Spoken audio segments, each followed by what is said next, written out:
Monsieur le Président, Monsieur le Vice-président, je voudrais commencer par vous remercier pour votre présence. Remercier d'avoir accepté ce rendez-vous, d'avoir donné une suite favorable à mon invitation. J'ai souhaité vous rencontrer le président Bouni, président de l'ancien président de la République du Bénin, mon grand frère, président du parti démocrate, parce qu'il m'est revenu par plusieurs canaux, aussi bien à travers les médias que par les institutions de la République, par les partenaires bilatéraux et multilatéraux, que les démocrates avaient des préoccupations relatives notamment au processus électoral, diverses dispositions, aussi bien de la Constitution que du Code électoral, ainsi que la liste électorale, je pense. Que vos griefs, vos préoccupations sont de nature à ne pas créer au sein des démocrates de l'enthousiasme pour les élections à venir. Or, c'était notre espoir, nous tous, que l'ensemble de la classe politique participe aux activités politiques et aux élections à venir avec l'enthousiasme qu'on a connu jadis à la classe politique. Nous avons fait l'effort de réformer un peu notre environnement politique avec quelques déboires que nous avons tous connus ensemble, mais depuis, on peut observer que la situation s'est normalisée et les élections politiques étant les activités majeures des partis politiques, j'ai jugé bon vous rencontrer, vous recevoir, vous entendre sur vos préoccupations, notamment sur les griefs, toutes choses dont la prise en compte permettrait votre participation sereine aux compétitions à venir, d'autant que c'est l'intérêt de nous tous. Voilà, Monsieur le Président, pourquoi j'ai souhaité faire cette rencontre avec vous, pour qu'on débatte sans langue de bois de tous les sujets qui vous préoccupent, notamment tout ce qui est relatif au processus électoral. Merci bien, mon cher jeune frère, Monsieur le Président. Je pense qu'il salue le climat très fraternel, amical, qui a accompagné cette rencontre et l'accueil encore fraternel qui nous a été réservé. C'est vrai, moi je suis là avec ma double casquette, d'abord ancien président, mais qui est considéré qu'en même temps, préoccupé par la situation sociopolitique, disons, du pays, j'ai préféré, à un moment donné, me proposer un aigle par rapport à cette formation politique pour accompagner. Je crois que c'est la meilleure manière, disons, d'aider mon jeune frère, le président. C'est la meilleure manière. Je dis, si quelque chose ne va pas, je tirer sur la sonne d'alarme. Et c'est vrai, en y mettant la manière. Donc effectivement, nous répondons à cet appel-là, à cette invitation, avec beaucoup de joie, puisqu'il s'agit bel et bien des problèmes de notre patrie commune, le Bénin. Et notre espoir est que nous puissions avancer sur certaines questions. Nous prenons le premier point, c'est dans la question du cadre institutionnel. Ce cadre institutionnel, ça fait un petit moment qu'on en parle.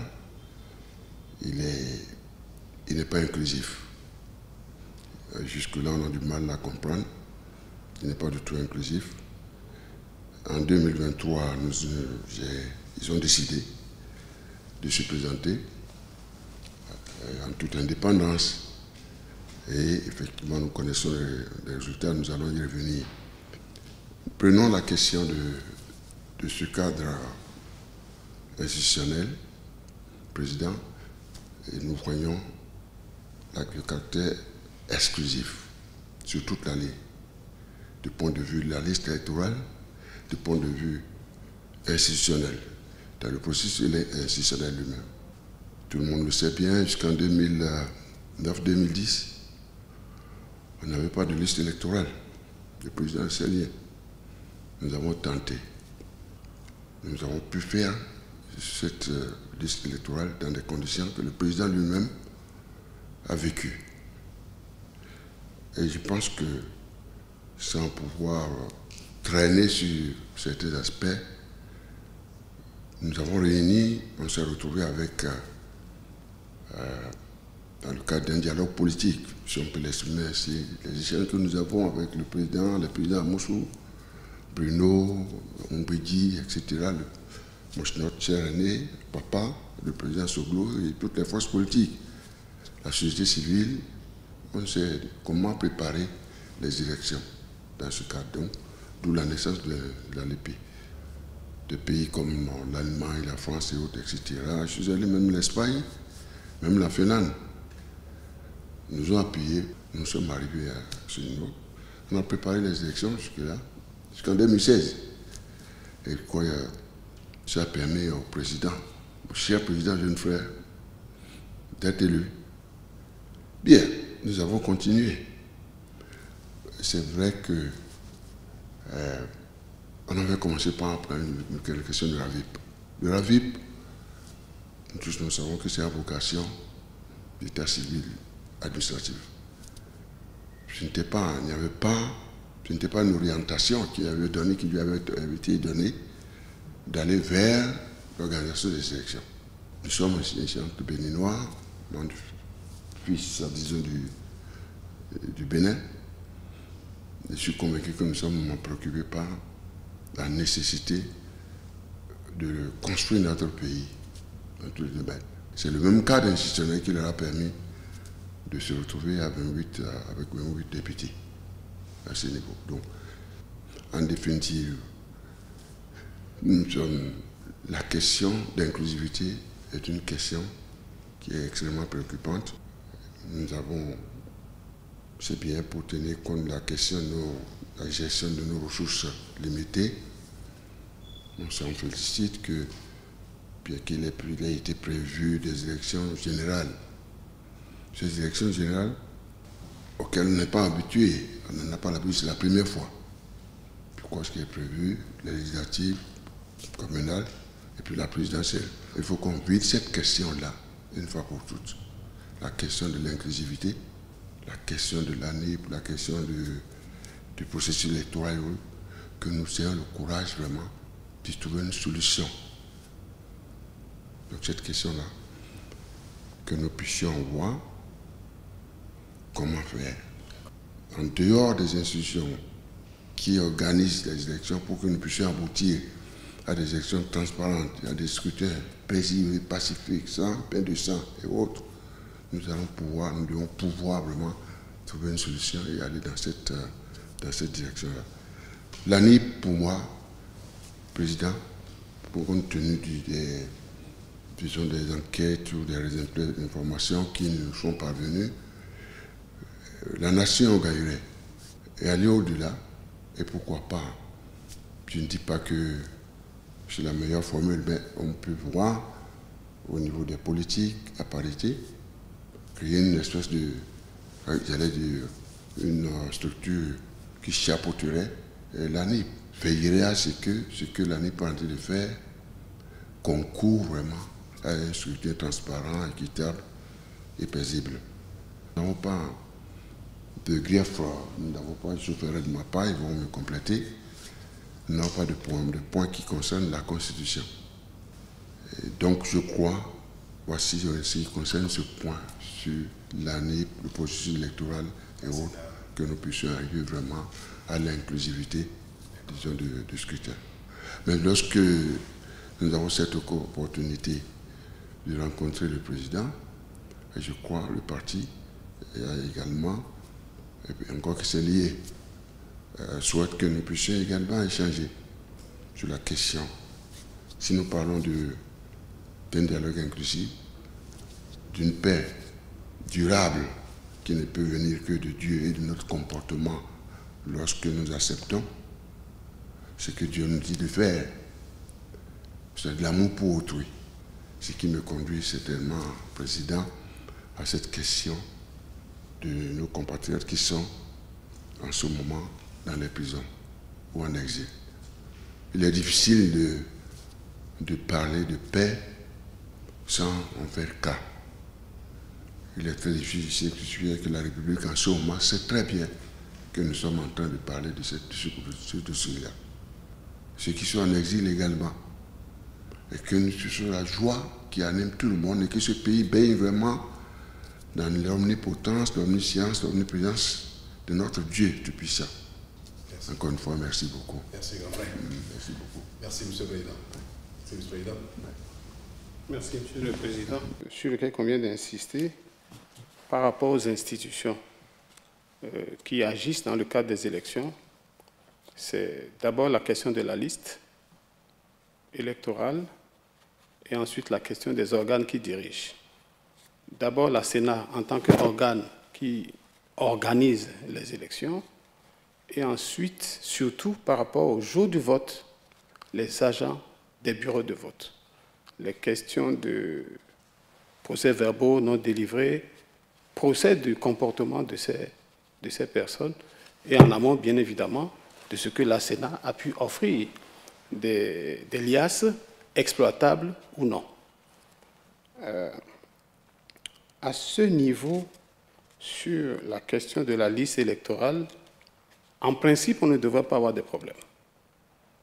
Parce que l'option qui est faite, normalement, est une option qui part de l'état civil pour déboucher sur une extraction de liste. Il se passe que, de façon concrète, pendant les élections, il y a de nombreuses anomalies. Toute chose qui a perturbé le vote. Aujourd'hui, la façon dont la liste est extraite, en tout cas, nous ne sommes pas là. Nous ne savons pas ce qui se passe. Il n'y a aucune possibilité pour nous de savoir ce qui se passe. Donc, il y a lieu, à ce niveau, comme le disait le Président, de créer les conditions pour que toutes les parties qui participent aux élections voient ce qui se passe au niveau de la liste électorale. Donc, si nous avons la possibilité de faire nous-mêmes, enfin, ensemble, en tant que le pays, je veux dire, de regarder ce qui se fait et de nous conformer, de faire un audit et de nous assurer que ce qui se fait est conforme, je pense que cela ne fera que renforcer la confiance des acteurs. C'est cela qui appelle, de notre part, un souhait de réaliser un audit de la liste électorale, peut-être même de l'état civil. Ce ne sera qu'une contribution que nous aurions faite. Et en amont, nous aurons réglé en partie la question de la liste électorale. Il reste un deuxième aspect, c'est la Sénat. Le Président a bien expliqué. Le principe de la Sénat, depuis la base, c'est l'équilibre. Si tu me surveilles, je te surveille. On fait en sorte que les forces politiques qui sont en jeu se retrouvent au sein de cet organe qui est équilibré. Dans le cas d'espèce, la loi a voulu que le président de la République désigne un conseiller, que le chef de file de l'opposition désigne un conseiller, que la majorité parlementaire désigne un conseiller, que la minorité parlementaire désigne un conseiller et que les magistrats désignent un conseiller. Donc, il y a donc un souhait d'équilibre pour établir la confiance de tous les acteurs qui sont dans le processus politique. Donc, Monsieur le Président, le constat aujourd'hui, c'est que l'opposition, dans sa forme la plus expressive, notamment celle qui est au Parlement,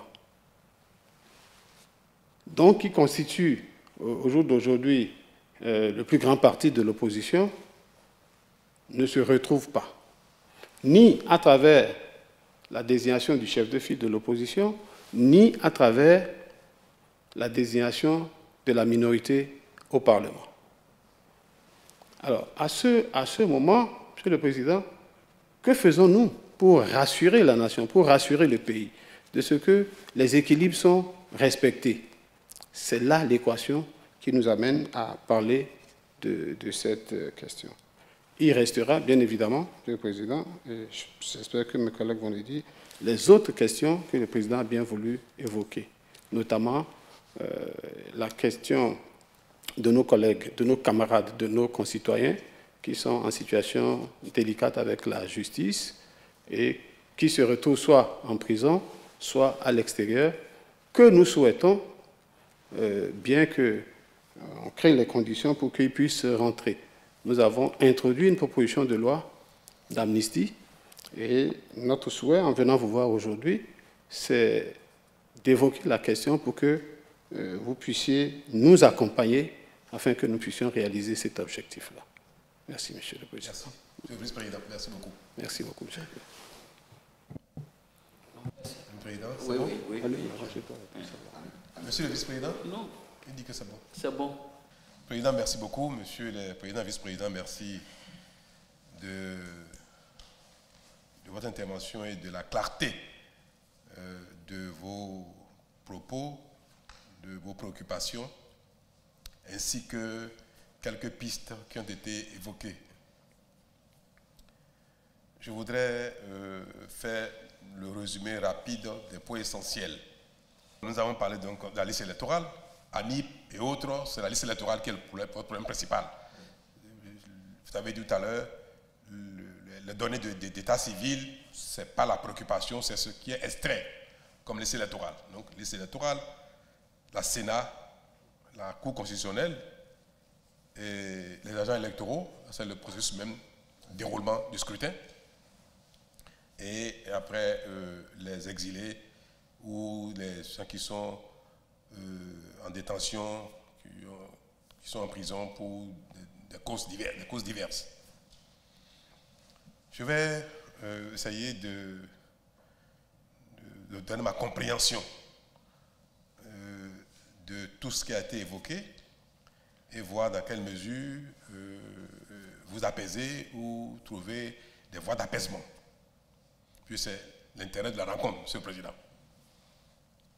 Je vais commencer par ce qui est véritablement inclusif pour le Bénin entier, qui est le rassemblement de tous ses fils pour une vie apaisée à l'intérieur du pays.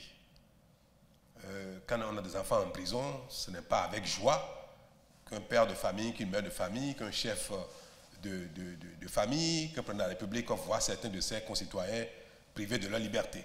Ça ne fait plaisir à personne. S'il y a certains de nos concitoyens qui ont quitté le pays pour échapper à un processus judiciaire ou qui pourrait les conduire à répondre de leurs actes et qui ont quitté le pays, ce ne peut pas être avec plaisir qu'on verrait donc certains des siens hors du pays et sans que ceux-ci ne puissent revenir et revenir comme ils voudraient.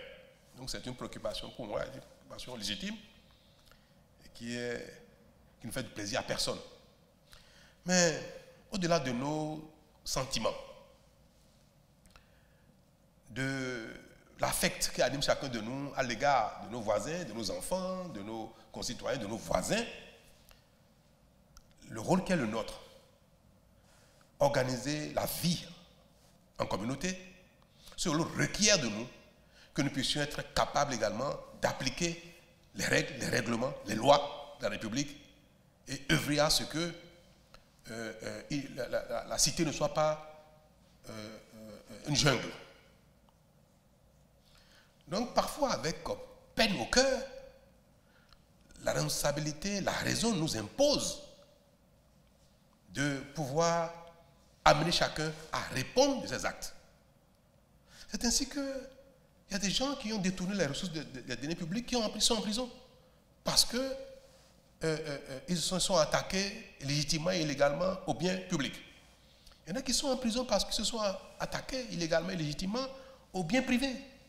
Ceux qui ont volé leurs voisins, la loi établit que cela est interdit et que quand ça se fait, Elle doit aller répressive en ce moment et demander à ce qu'il y ait des sanctions qui soient appliquées. C'est pareil. L'atteinte à la sécurité des individus ou des institutions est sanctionnée par la loi. Alors, est-ce que nos concitoyens qui ont une casquette politique, quand ils commettent des délits, devront-nous indéfiniment dire qu'à cause de cette casquette-là, ils doivent être tout le temps absous de leur faute, de leur péché, et qu'il faut toutes les fois dire amnistie, amnistie, parce que ceux-ci ont une casquette politique. Est-ce que ceux qui ont détourné les fonds publics, qui ne sont pas acteurs politiques, qui ne sont pas présidents de partis politiques, qui ne sont pas acteurs, dirigeants de partis politiques, ceux-là peuvent répondre de leurs actes et parfois être condamnés, exécuter leur peine. Mais ceux qui détournent les ressources publiques, parce qu'ils sont chefs de parti, parce qu'ils sont militants de partis politiques, parce qu'ils sont responsables politiques, ceux-là, il faut que systématiquement il y ait le pardon politique, que politiquement, ils soient amnistiés et que avoir la casquette politique vous évite de répondre de vos actes. Parce que quand on parle des gens en exil, il y en a parmi eux qui ont été seulement appelés à répondre de leur gestion, à répondre de ce que des fonds, par exemple, ont disparu, répondre de ce qu'on leur reproche un délit de droit commun. Ce n'est pas qu'ils ont commis une faute politique ou bien ils ont commis une faute dans le champ politique direct. Donc, Monsieur le Président, moi, je ne peux pas soutenir le fait que les acteurs politiques doivent être amnistiés systématiquement de tout délit parce qu'ils sont acteurs politiques. Si jamais on fait la promotion d'une telle chose, alors tous les Béninois deviendront des acteurs politiques, deviendront des chefs de partis politiques ou des acteurs politiques pour que toute faute soit impunie au Bénin. C'est pareil. Quelqu'un fait de la drogue. Et on dit, si les politiciens, si les chefs de parti ou si les acteurs politiques, il faut l'amnistier. Je ne peux pas comprendre ça. Quelqu'un pose des actes attentatoires à la vie d'autres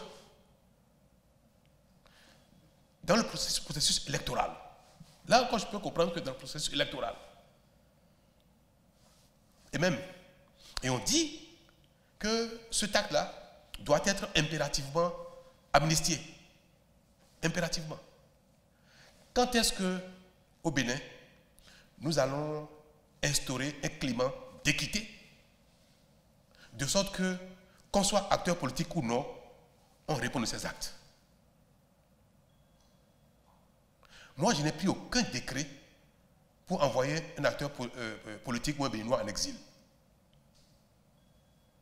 Donc, quand on me dit il faut que nos frères et sœurs en exil rentrent, je dis, je souhaitais qu'ils rentrent, effectivement.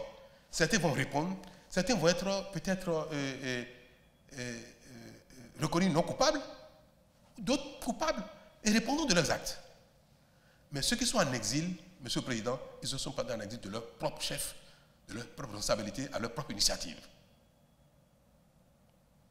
Et pour moi, cette question-là, elle n'est plus d'actualité. C'est ma position sur les condamnations judiciaires qui ont été prononcées contre des personnes qui ont commis des délits, bien qu'étant acteurs politiques. Ceux qui sont en exil, moi je n'ai envoyé personne en exil. Et je souhaite au contraire que chacun de puisse rentrer librement.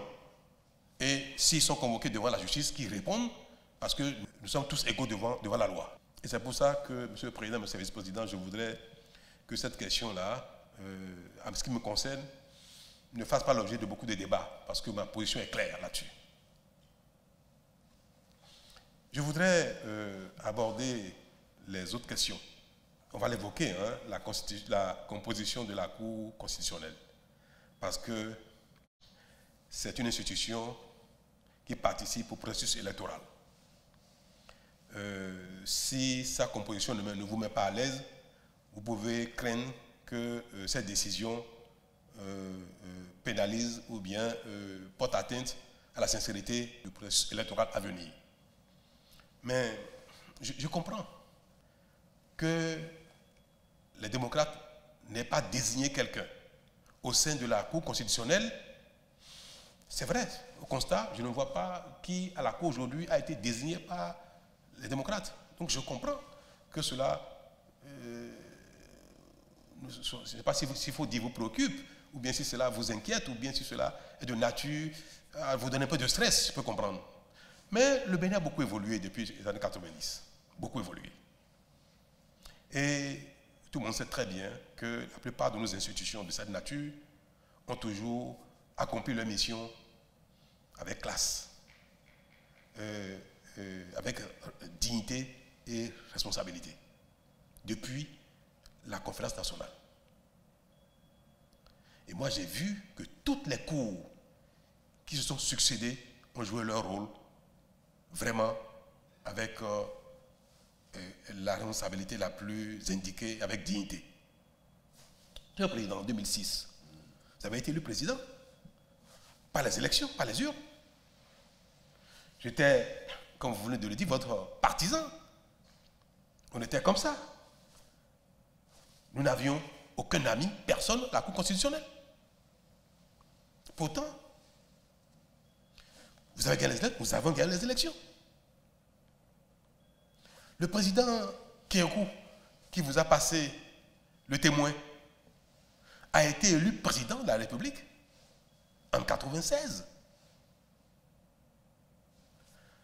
Alors qu'on venait de mettre en place cette institution-là, elle était à ses débuts, on pouvait craindre qu'elle ne soit sous la botte du rayon d'alors.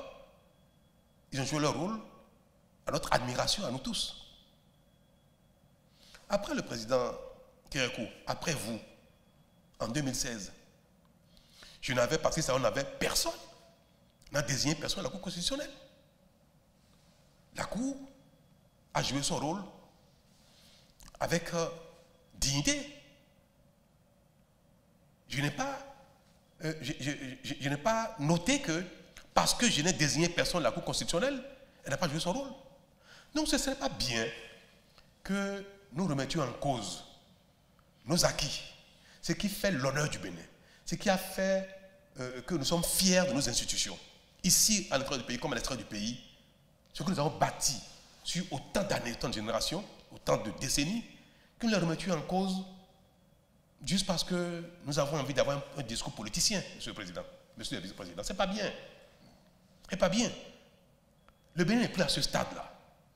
Et moi, je salue tous ceux qui ont été dans les diverses institutions de ce genre, notamment qui ont été à la Cour constitutionnelle.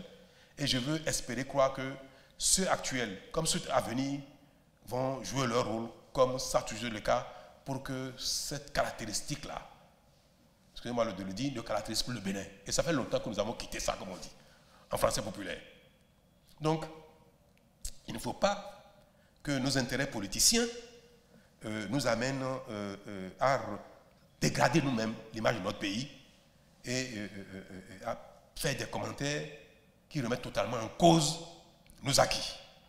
Vous vous rappelez, Monsieur le Président, qu'après mon élection en 2016, j'ai suggéré de réformer la Constitution sur certains de ces aspects.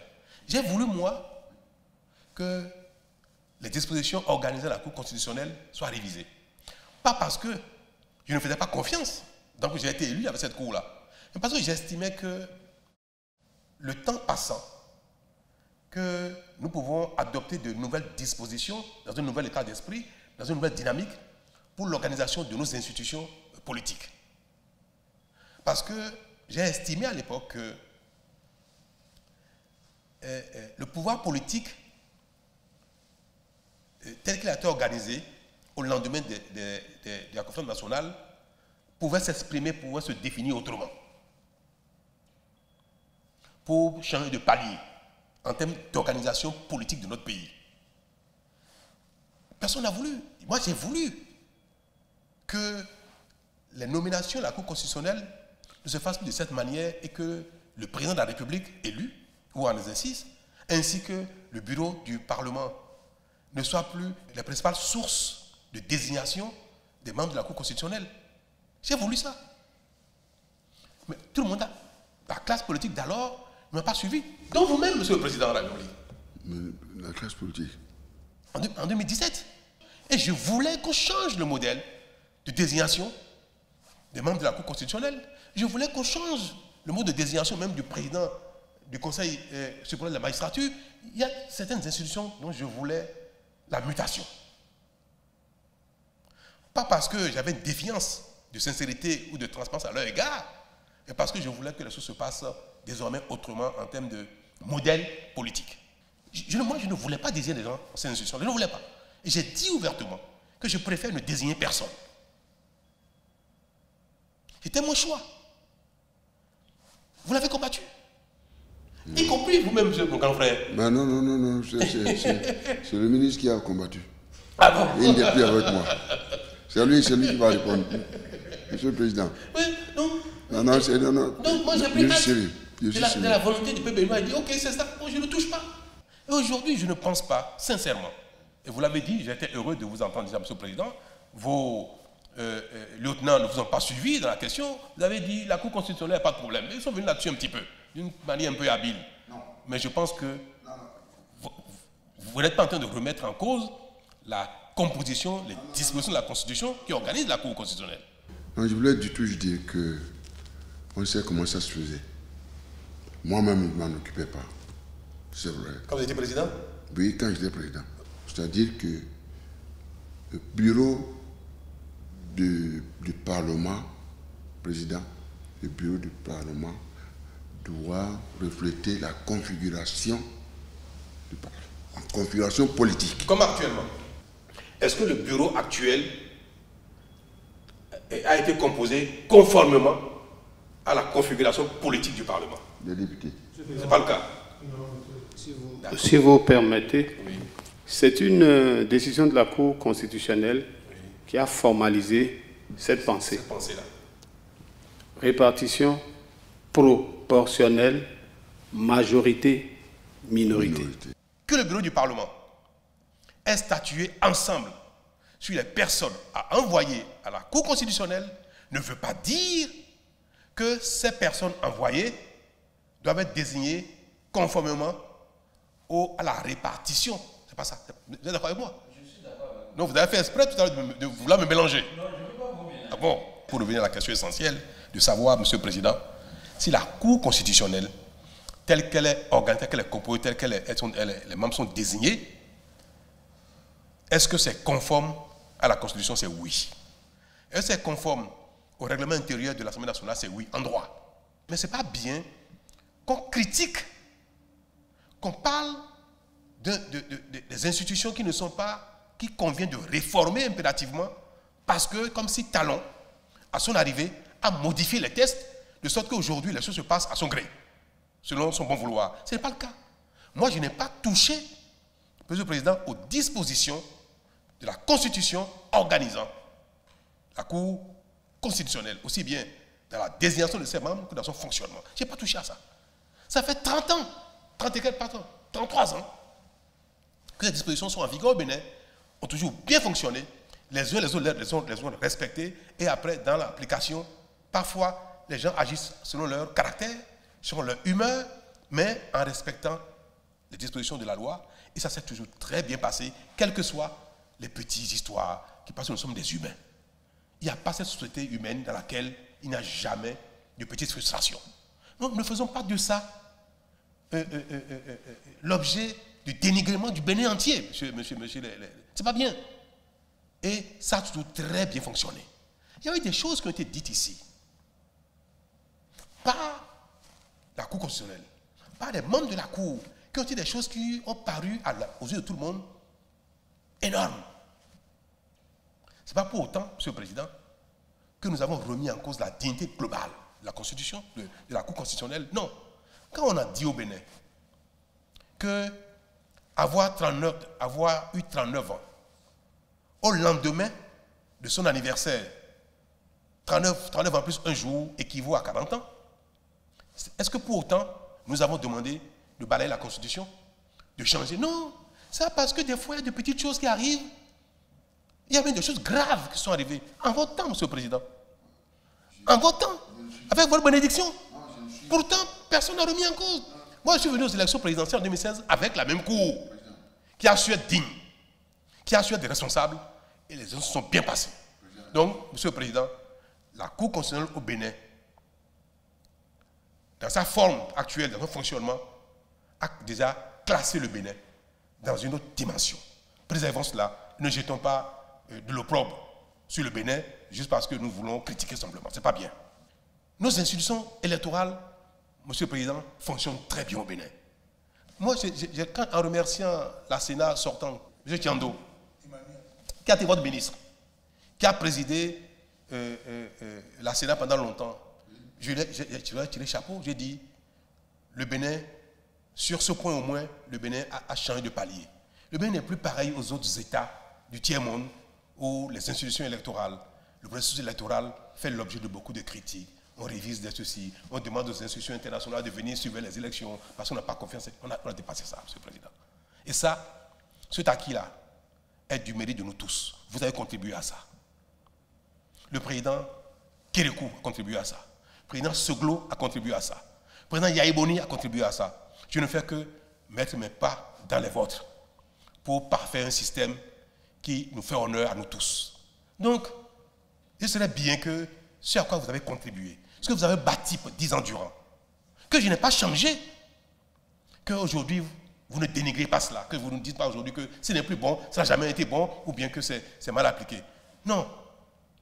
Ma requête à votre endroit, Monsieur le Président, c'est de préserver l'image du Bénin, de préserver l'image de ce que nous avons bâti ensemble, de préserver nos acquis, même si elles sont perfectibles, même si on peut les améliorer, mais de ne pas dire que si c'est comme ça, les élections prochaines se passeront mal. Si c'est comme ça, il y aura un problème. Parce que ça a toujours été comme ça pendant plus de 30 ans et tout s'est bien passé à la satisfaction des acteurs politiques in fine. C'est légitime qu'un compétiteur politique ait des craintes. C'est normal. Mais l'histoire nous a montré qu'à la fin, les institutions de la République en charge des élections ont toujours agi avec responsabilité et dignité. Alors, il faut continuer de faire confiance à nos textes, à nos lois et à notre peuple, ainsi qu'à nos institutions. Maintenant, pour finir sur la question, Monsieur le Président, pour finir là-dessus, sur ce point-là, moi, je n'ai pas changé non plus les dispositions qui organisent la Sénat. Je n'ai pas changé ça. Nous avons introduit le directeur des élections, qui est un poste technique, mais la composition de la Sénat, qui chapeaute, organise et coiffe tout le processus électoral. Je n'ai pas touché à ça. C'est exactement les mêmes modes de désignation. Seulement que celui qui est là-bas au titre de l'opposition est quelqu'un qui relève d'un parti qui s'appelle FCBE, qui n'est plus aujourd'hui en symbiose avec le groupe les démocrates en tant que parti d'opposition. Mais je ne sais pas si, parce que les démocrates estiment qu'eux aujourd'hui sont les vrais opposants, ils estiment, parce que moi je ne sais pas qui est vrai, qui est faux opposant. Parce que c'est ça, est-ce qu'il faudrait dire écourter le mandat de celui qui représente l'opposition qui est FCBE? Et je pense que, Monsieur le Président, vous n'avez pas voulu ça. Parce que vous avez dit, ce qu'on peut faire, c'est par exemple nous voir ensemble et augmenter le nombre. Passer peut-être ils sont 5, non? Vous voulez peut-être qu'on passe de 5 à 6 ou à 7. Donc, vous avez suggéré que, pour ne pas écouter le mandat, parce que ce n'est pas conforme à la loi, trouver un consensus général pour pouvoir passer à 6 ou à 7 pour intégrer quelqu'un que la Sénat, que les démocrates pourraient désigner. Mais, Président, vous avez oublié une chose. Depuis que la Sénat a été instituée au Bénin, il y a eu beaucoup de partis d'opposition importants dont aucun représentant n'a siégé à la Sénat. Est-ce que tous les partis d'opposition doivent forcément désigner quelqu'un à la Sénat? Parce que si on fait ça, demain, nous allons passer de 6 ou 7 à 9, à 10, à 20 peut-être. Mais l'esprit de nos lois, de notre constitution, des dispositions électorales, n'est pas que, au gré de chaque mouvement d'opposition mutant, Parce qu'on peut être opposition aujourd'hui et demain être partenaire. Il se pourrait que demain les démocrates soient partisans de Patrice Talon avant la fin de mon mandat. C'est bien possible. Ça, on a l'habitude de voir ça. Rien ne dit que vous serez opposition à Talon, au régime actuel, jusqu'en 2026. C'est pour ça que je voudrais vous prier de faire de vos craintes un stress légitime et normal quand on est en compétition. C'est normal. Mais son stress, ses appréhensions, parce que nous sommes des humains, ne doivent pas nous amener à exiger, au risque d'enflammer le pays. Parce que quand vous parlez, nos concitoyens ont l'impression que Talon a tout changé. Oh, c'est pas vrai, je n'ai rien, j'ai touché à rien dans cette disposition-là. Nos concitoyens ont l'impression que les élections à venir vont être encore des élections à feu. Ce n'est pas vrai que rien ne devrait nous amener, que les élections sont passées récemment sans histoire. Et pourtant, vous n'étiez pas au Parlement. Et pourtant, vous n'étiez pas à la Sénat. Pourquoi les élections générales 2026 ne se passeront pas comme celles qui sont passées par laquelle vous avez été élu au Parlement? Pourquoi pas? Pourquoi voulez-vous que ça change? Et je voudrais que le président veille à ce que les démocrates ne développent pas un tel état d'esprit. Que les démocrates ne soient pas un parti de feu. Même si dans votre logo, il y a des flammes, ne soyez pas incendiaires, comme on dit. Non, ne faites pas ça. En tout cas, moi, je ne permettrai pas ça. Le parti n'est pas comme ça, président. Ne soyez pas incendiaire. Non, non. Je ne peux pas incendier le pays que j'ai dirigé, président. Dites-leur ça aussi. Non, non. Je préfère vous le dire vous-même. Eh bien, concernant la Sénat, je pense, j'ai continué, sauf erreur de ma part, pendant les 10 ans que j'ai passé, l'opposition a toujours été représentée. Mais c'est le cas actuellement, Monsieur le Président. Non, les FCBE ont quelqu'un à la Sénat. Ne me dites pas que le FCBE est une partie d'opposition. Vous reconnaissez que les FCBE sont quand même représentés à la Sénat. Et vous dites que les FCBE, pour vous, n'est pas un parti d'opposition. C'est cela. Moi, je n'ai pas de FCBE dans mon gouvernement. Deuxièmement, je n'ai jamais fait de rencontre politique pour organiser le programme d'action du gouvernement avec les FCBE. Maintenant, le président Yaïboni est un ami personnel. Le président Rouneté est un ami personnel. Achade, pas moins. Le vice-président Arossi, pas moins. Est-ce que pour autant, les démocrates, pour certains qui ne sont pas parmi vous aujourd'hui, vont dire que démocrates pareil, ce n'est pas parce que vous m'insultez à la télévision, dans les médias, que vous êtes le parti d'opposition le plus reconnu. C'est parce que quelqu'un ne m'insulte pas, comme vous, que ce parti n'est pas un parti d'opposition. Est-ce que l'espoir? Vous me direz que ça c'est une vraie opposition parce qu'il m'insulte tout le temps. Pour moi, l'opposition ne se caractérise pas en termes de propos. Non. Parce qu'il y en a qui ont le propos violent, il y en a qui ont le propos convenable.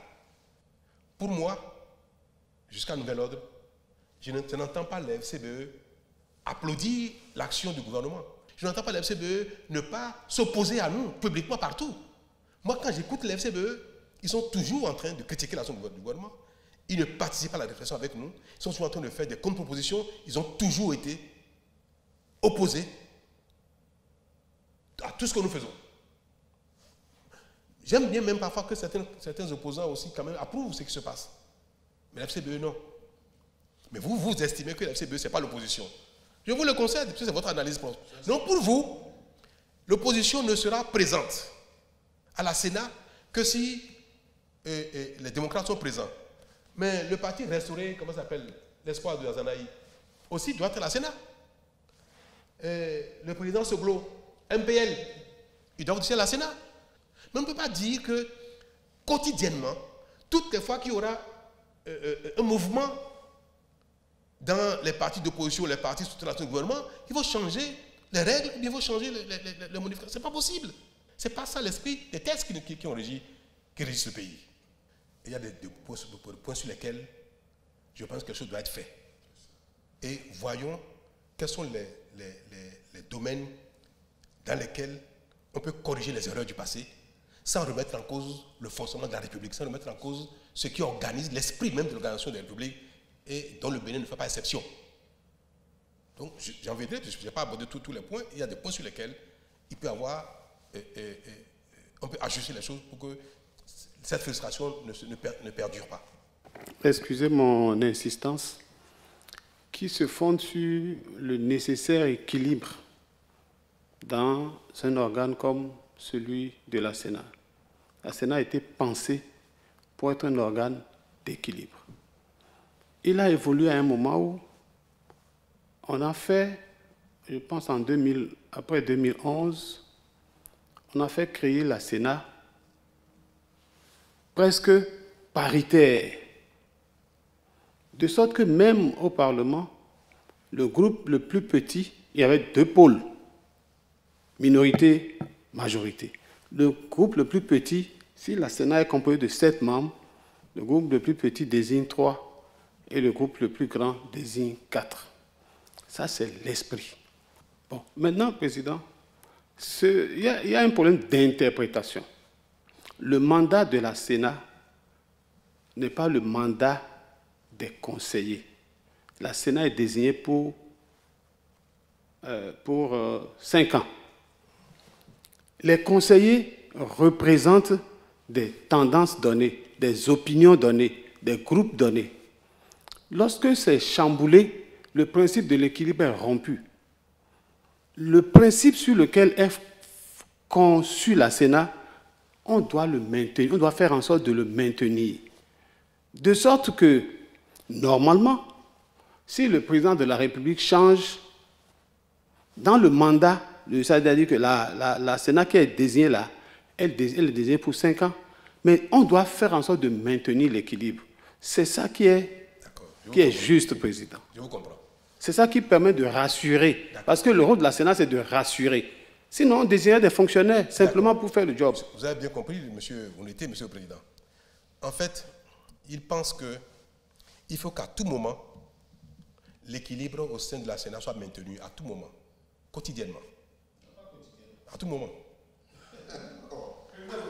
Non, ça ne se fera pas au quotidien. Non, mais permanemment.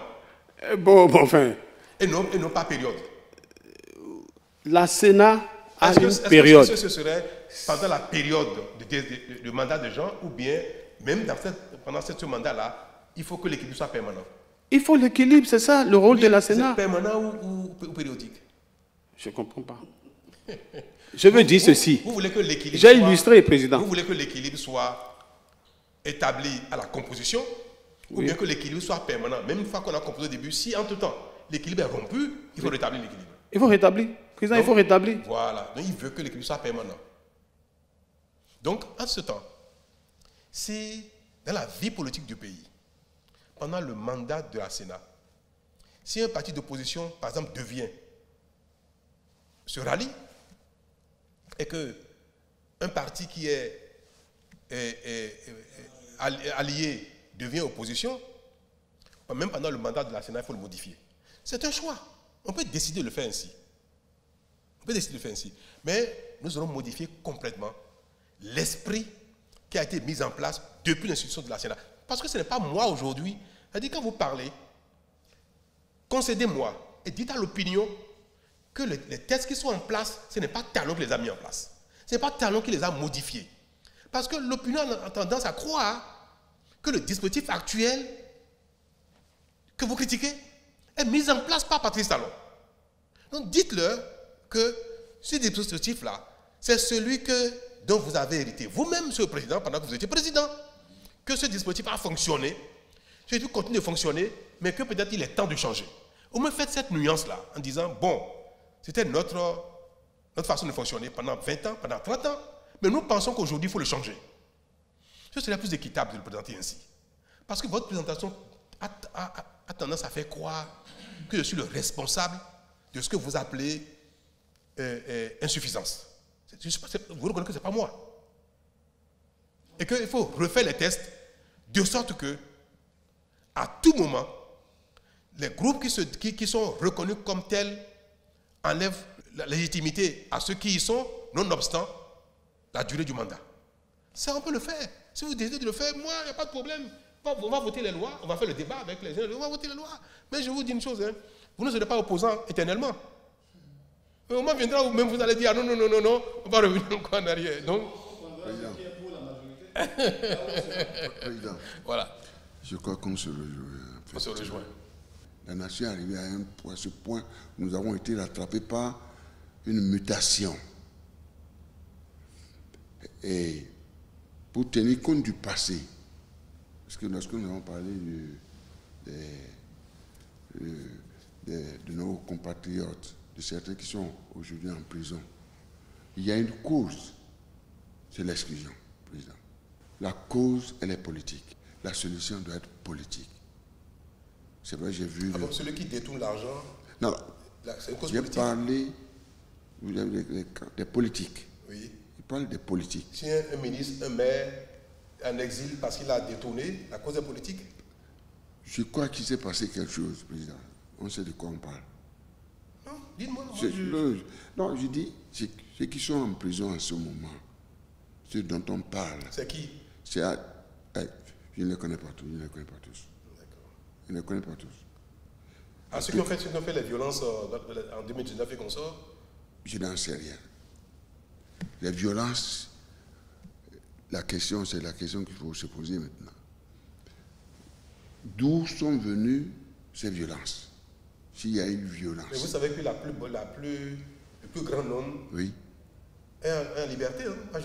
J'ai même dit ça un peu au ministre de la Justice en demandant au parquet de demander d'accorder la liberté conditionnelle.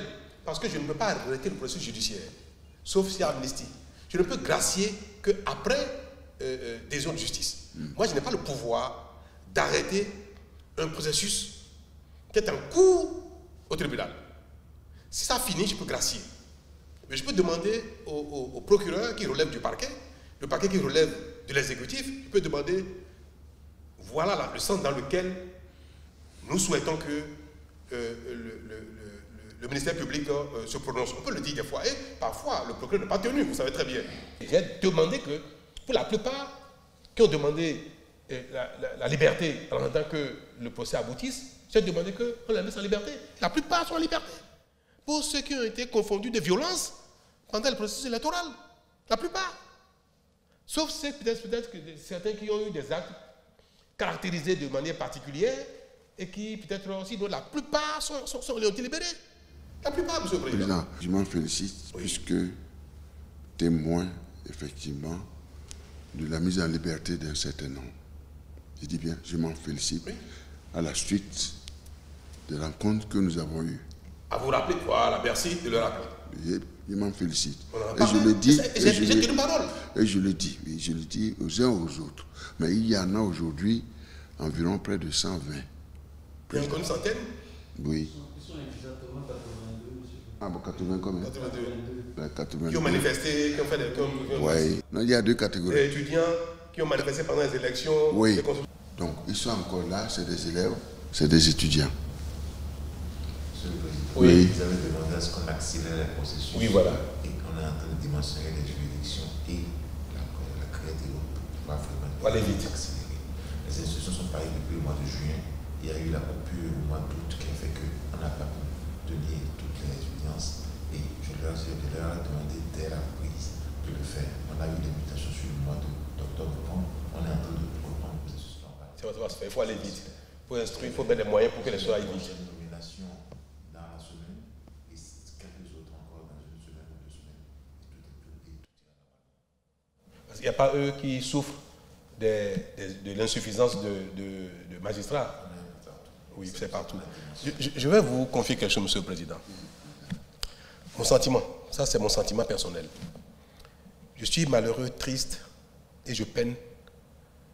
J'ai pris beaucoup de peine à voir des jeunes étudiants, consorts, qui ont été manipulés, qui ont été mis dans la rue, qui ont manifesté, qui ont eu à faire des casses, qui ont brûlé des choses et qui en définitive ne sont pas responsables. Et ce sentiment, je l'ai exprimé au ministre de la Justice pour dire au parquet d'être clément envers ces jeunes qui ont été manipulés. Les vrais responsables, c'est ceux qui les ont manipulés, les ont mis dans la rue.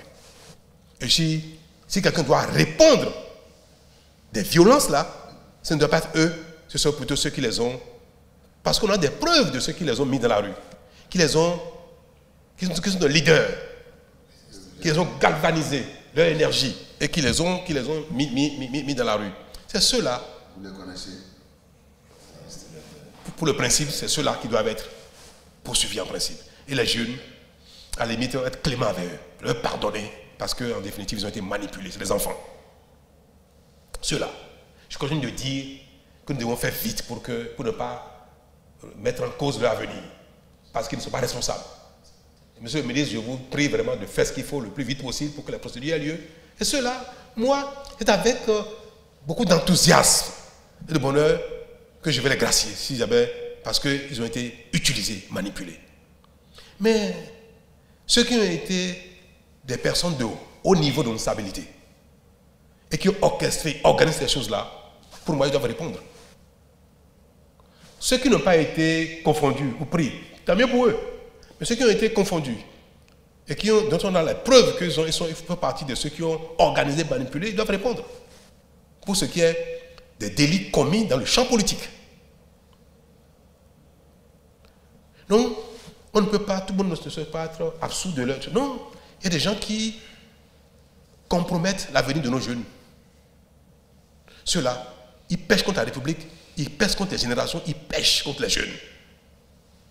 Ne serait-ce que pour faire justice aux enfants, il faut que cela paye pour que nos enfants de demain ne soient plus manipulés par des politiciens pour leurs intérêts qui auraient perdu une cause ou bien qui seraient en train de perdre une cause et qui veulent que les enfants donnent leur poitrine, donnent leur jeunesse, donnent leur avenir. Pour eux, ce n'est pas bien. Et il faudrait qu'on ne recommence plus ces choses-là, où on envoie nos enfants dans la rue au préjudice de leur avenir. Et ça, il faut que ceux qui le font répondent de ça, Monsieur le Président. Et ensemble, nous devons agir pour que ce ne se répète plus à l'avenir. Non. La compétition politique ne doit pas amener des perdants ou des gens qui ont parfois légitimement je cherche le mot, ceux qui pensent que le dispositif ne leur est pas favorable. Ils peuvent le penser de manière légitime. Mais ça ne peut pas justifier qu'ils mettent le pays à feu et à sang. Revenons aux élections. On va aborder la question de liste électorale et du personnel électoral. On va aborder ça.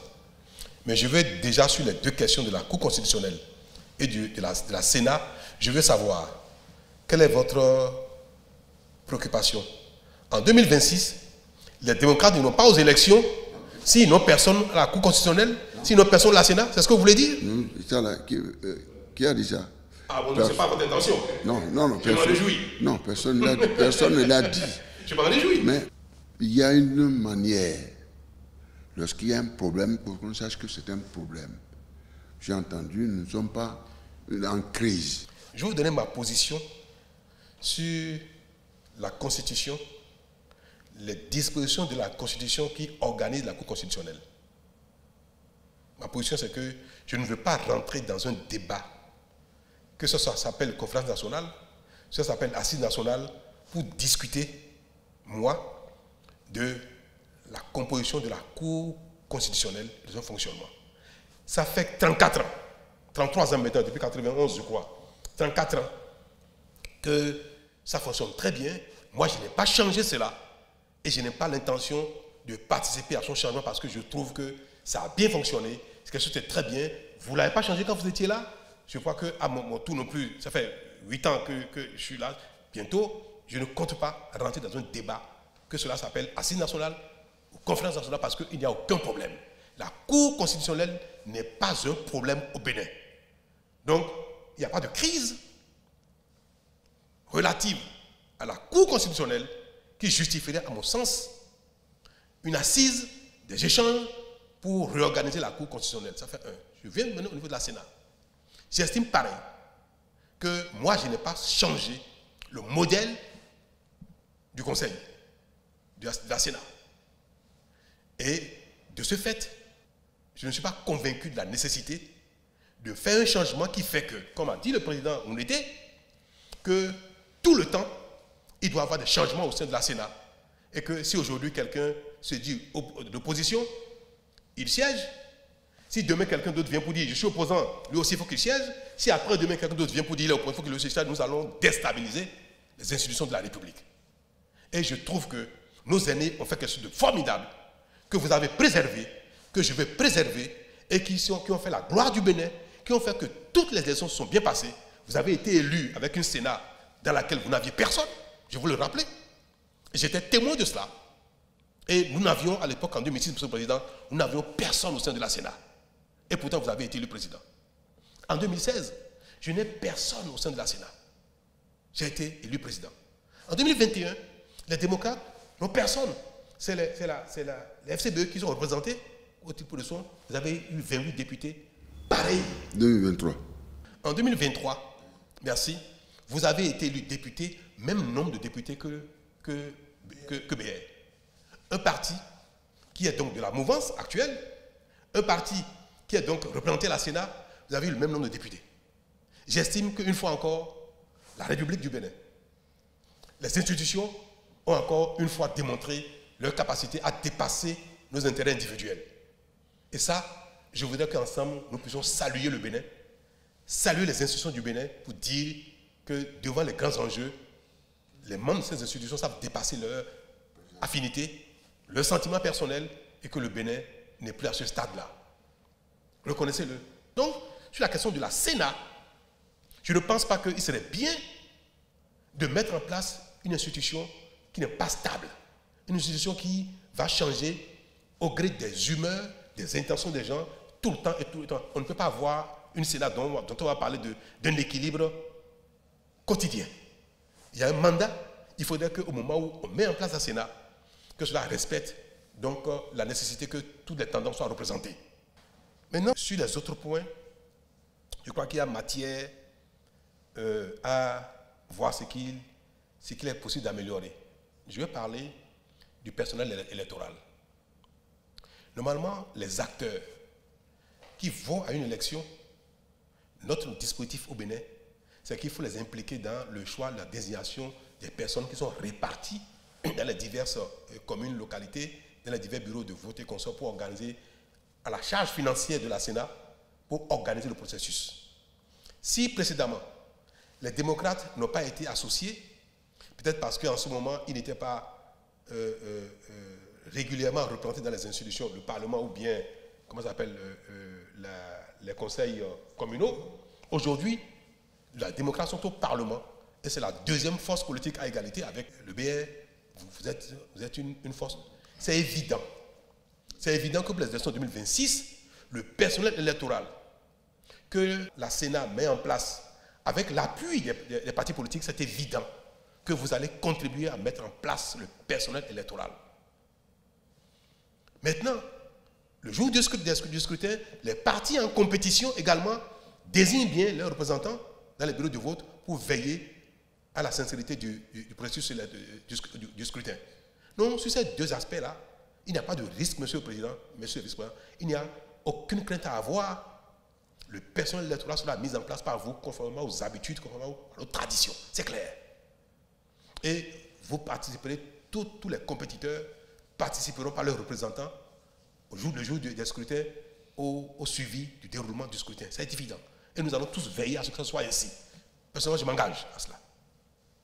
Ça a toujours été ainsi, ce sera toujours ainsi. Maintenant, pour ce qui est de la liste électorale, La confection. qui est votre sujet principal. La liste électorale, Monsieur le Président. Il faut que la liste, dans tout pays du monde, la liste électorale doit être sincère, établie de manière transparente et refléter la réalité du corps électoral. Le Bénin a travaillé à cela depuis longtemps. Vous avez travaillé à cela. La LEPI a été mise en place, ça nous a coûté de l'argent, ça a coûté de l'énergie, on a fait quelque chose de très bien. La LEPI était une disposition transitoire. En attendant qu'il y ait un modèle de production des listes électorales de manière normale, comme tous les grands pays du monde. Il n'y a que dans les pays sous-développés qu'à chaque élection, on met en place un dispositif pour confectionner la liste électorale. La liste électorale dans les pays développés, et nous aspirons à être un pays développé, nous aspirons à être un pays développé, je vais le répéter, et dans ces pays-là, tout ça devient automatique. Qui a le droit de voter, c'est celui qui a 18 ans, point barre. Il n'est pas nécessaire qu'à chaque élection, allez, on met en place. Donc, nous avons mis en place, et vous vous rappelez très bien, nous avons été partie prenante de la réflexion du dispositif de la liste électorale, de sa confection et de sa vie. C'est pour ça d'ailleurs que la loi qui a instauré ça a donné 10 ans. Si vous vous rappelez très bien. Au thème des 10 années. La LEPI. Oui. Au thème des 10 années. Oui. Il était convenu dans l'esprit de tout le monde que nous aurions eu le temps de mettre en place un dispositif normal, non transitoire, un processus normal qui a donné naissance d'abord à la mise en place du processus de RAVIP. Et vous vous rappelez très bien, Monsieur le Président, c'est sous votre mandat, c'est sous votre... que nous avons démarré le RAVIP. Donc le RAVIP est destiné... Vocation administrative dans un premier temps. Est destiné à mettre en place la base des données d'état civil de nos concitoyens.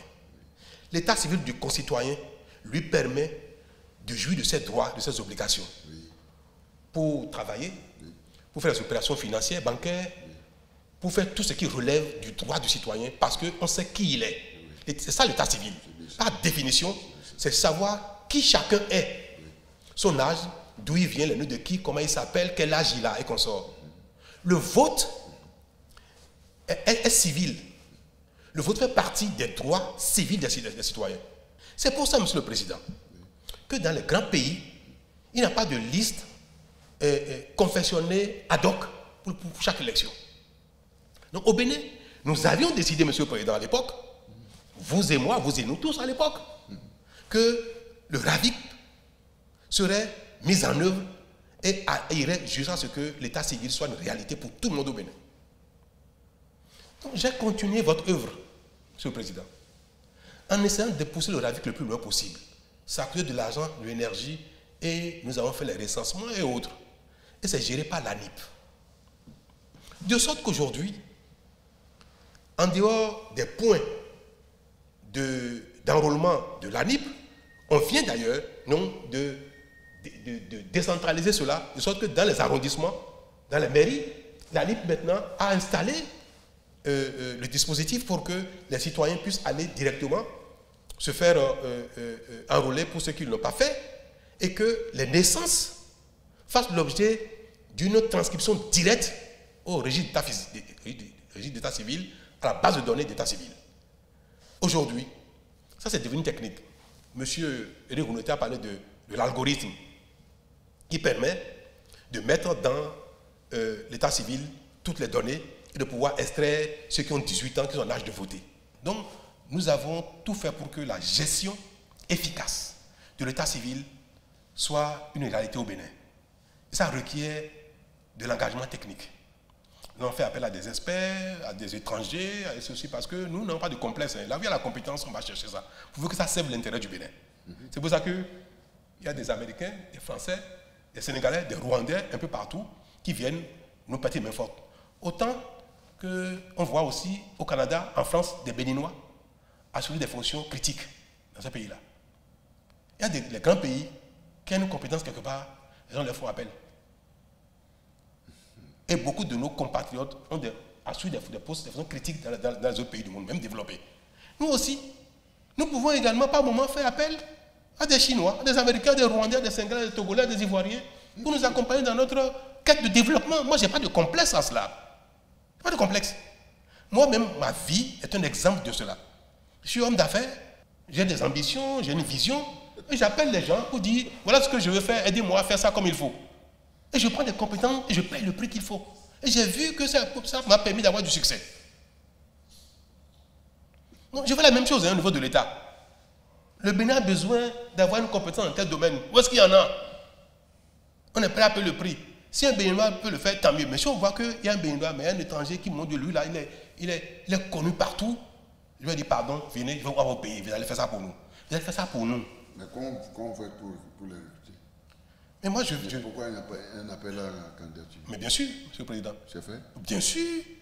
On en a fait tout le temps. Tout le temps. Vous voyez, pour la gestion du marché de gros, nous avons fait de l'appel à la candidature. Parfois, c'est infructueux. parce qu'on ne trouve pas les profits qu'il faut. Et des fois, ça nous retarde. Et on finit par trouver. Le tourisme, c'est pareil. Donc, Monsieur le Président, tant que c'est pour servir le Bénin, moi, je n'ai pas je veux que mes concitoyens, mon pays, aient les services les meilleurs possibles. Et nous sommes prêts à payer le prix pour avoir cela. Et ça, c'est le Bénin. C'est pour ça que pour le RAVIP, nous avons tout fait pour qu'on ait un outil technique qui permet d'intégrer systématiquement les naissances au jour le jour, qui permet d'intégrer systématiquement les décès au jour le jour. Aujourd'hui, l'outil est presque parfait. Je dis pas parfait n'existe pas, mais l'outil est techniquement opérationnel. Il faut maintenant mettre en place les outils d'exploitation, qui également est un dispositif technique. Vous allez être associé à tout ce que vous voulez sans difficulté. Mais il reste une petite préoccupation, Monsieur le Président. Normalement, la liste électorale, les personnes décédées ne doivent plus y figurer. Bien sûr. Parce que c'est un acte du vivant, de celui qui est vivant pour aller voter. Aujourd'hui, quand quelqu'un est décédé et est connu comme étant décédé, la liste est ajustée automatiquement. Donc les décès qui sont enregistrés vont automatiquement dans les bases de données d'état civil. Et cette personne est déclarée décédée, morte. Donc, l'extraction de la liste électorale prend en compte automatiquement. On a réussi ça déjà. Mais on a un problème. Dans la plupart de nos localités rurales, dans nos campagnes, les gens ne déclarent pas tous les morts. Les gens perdent leurs parents. Ils enterrent le même jour, le lendemain qu'on sort, ils ne déclarent même pas. Une semaine après, 2 semaines après, il y a des gens qui sont morts depuis 1 an, 2 ans, personne n'a déclaré. Donc, la déclaration des décès n'est pas quelque chose qui est rentré dans les habitudes des Béninois partout sur le territoire. Et ça, c'est un problème. Comment on va faire pour que l'outil étant disponible, performant désormais, permettant la mise à jour automatique des naissances, des décès et de l'évolution des âges, comment on fait pour que les Béninois, nos compatriotes, qu'ils soient dans un village, dans un hameau ou dans une petite ferme quelque part, dès lors que quelqu'un a quitté ce monde, qu'avant de l'inhumer, que nos parents, nos concitoyens aillent à l'arrondissement, à la mairie, pour déclarer la mort et avoir l'autorisation même d'inhumation. Si nous, les Béninois, commencent à faire ça, nous tous, nous aurons une liste électorale parfaite, qui tiendra compte au jour le jour des décès. Ce n'est pas le cas aujourd'hui. Ça reste, moi, mon objet de frustration. Et je n'arrête pas de dire, sensibilisons les gens. Parlons dans le bout, dire, attention, il faut déclarer les décès pour que notre état civil soit mis à jour au fur et à mesure. Ça, ce n'est pas technique. C'est nos habitudes. L'état d'évolution du pays, de ses concitoyens. Et c'est pour ça qu'il est utile d'afficher la liste électorale. Bien que techniquement ce soit au point, nous avons maintenu qu'il faut systématiquement, avant chaque élection, afficher la liste électorale pour que s'il y a des omissions, les gens puissent s'y inscrire. Si quelqu'un constate que, mais tiens, mon père ne vit plus depuis hier, depuis 1 an, depuis 6 mois ou depuis hier, attention, je signale au personnel électoral que telle personne n'est plus vivante pour qu'on tienne compte de ça pour le radier de la liste électorale. Donc, la mairie. Donc, nous avons encore ce dispositif-là d'affichage qui permet aux citoyens dans les localités de procéder aux corrections nécessaires, même si l'outil technique est parfait, parce qu'en ce moment, ça ne dépend plus de l'outil technique, ça dépend de l'attitude de chacun de nos concitoyens. Et c'est le seul problème que nous avons aujourd'hui, le seul problème. Et je voudrais que les partis politiques, UP, BR, FCBE, démocrates, nous fassions de la sensibilisation partout pour dire, aujourd'hui, l'état civil est quelque chose, l'acte de naissance se fait automatiquement. Si quelqu'un est né à la maison ou n'importe où, il faut le déclarer pour qu'il soit pris en compte. Si quelqu'un décède, il faut déclarer le décès. Nous partageons en réalité cette information. Oui, Président, c'est pour dire que c'est le seul problème qui reste. Si nous voulons aller par la force, il faut faire ça. Mais si on ne veut pas, on va aller par la manière douce, sensibilisation, information, donner le temps aux Béninois d'adopter ce nouveau mode de vie moderne. Là, on va attendre. Donc, le problème des décès, c'est certaines personnes décédées qui vont figurer encore sur la liste électorale, ça va continuer pendant un temps. Mais, à charge aux concitoyens, une fois qu'on affiche les listes, allez dire, il faut faire ça, ça, ça. C'est pour ça que quand on veut donner le taux de participation, nous avons tel nombre d'électeurs, combien ont participé? Le taux de participation ne peut être qu'approximatif.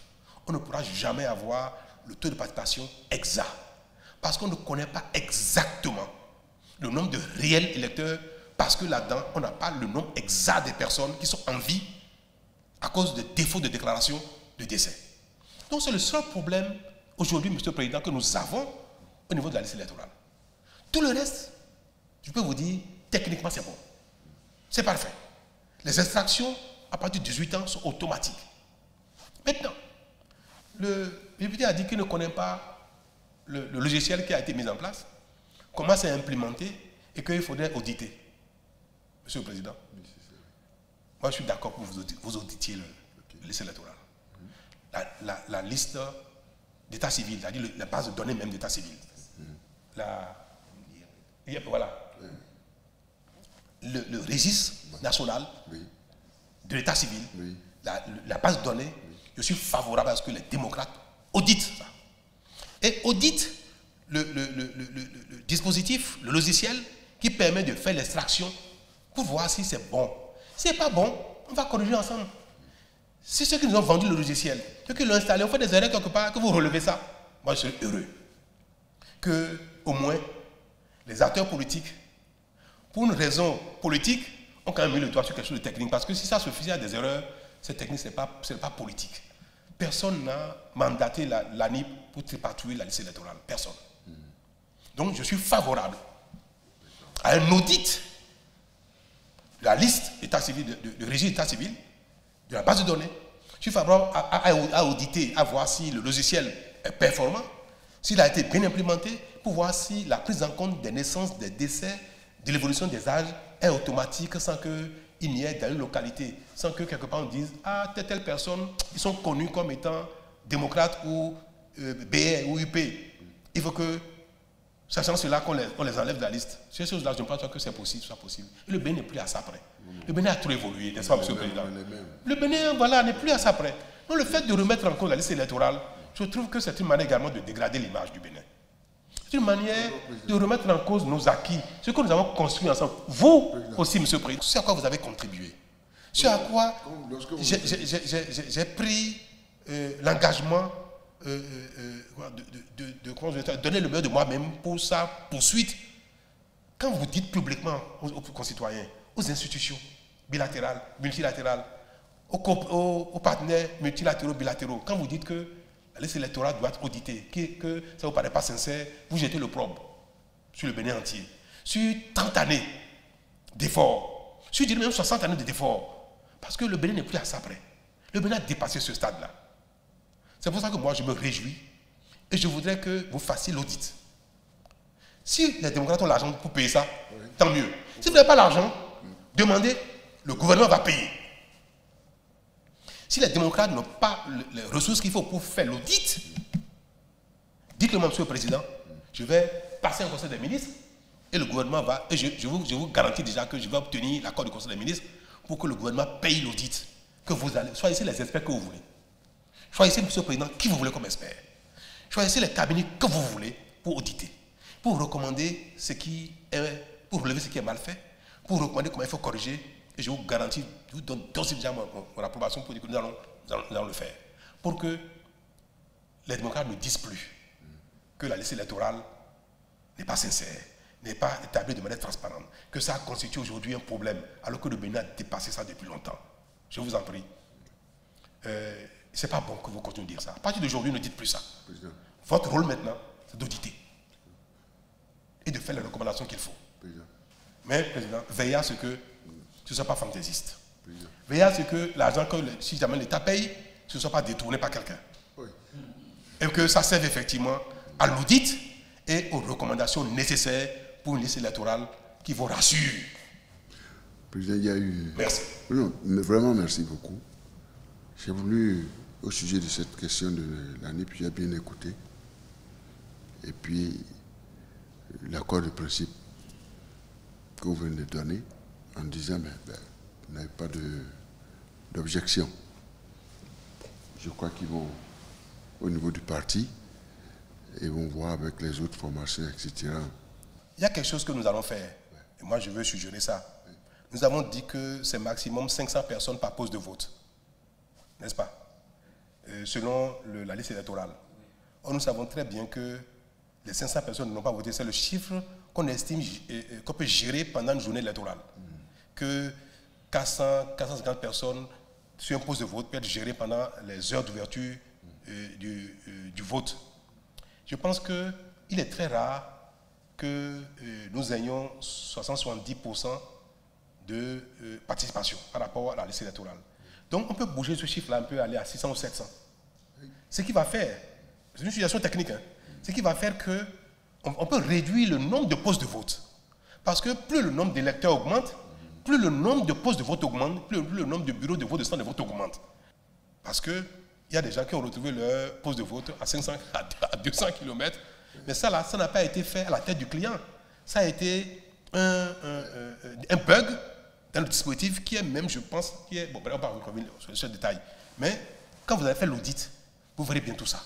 Vous allez prendre quelqu'un, une, deux, trois personnes ou 500 personnes pour voir ce que donne le dispositif en termes de poste de vote. Et ça vous permettra de faire les suggestions de correction pour l'intérêt de tout le monde. Oui, juste cette question, Président. Oui. Je crois qu'avec l'audit, avec tout, on peut ne plus poser des questions. Mais pour... Lorsque vous avez dit que c'est le système, je ne dis pas que... Je ne suis pas là pour mettre en cause systématiquement, non. Parce que là, peut-être une occasion pour apprendre. J'ai beaucoup appris. Ben, ce que nous sommes en train de changer pour voir comment encore améliorer. Oui. C'est de ça qu'il s'agit. Et je crois qu'ils ont commandé direct à faire sur la question, oui. Oui. Si vous permettez, oui. Sur la question de l'audit, nous sommes un parti politique préoccupé par la question de l'opposition, c'est vrai, mais je pense que les autres aussi peuvent être préoccupés. Donc, si nous voulons faire une telle démarche, il est souhaitable que ce soit l'affaire de tous les partis politiques.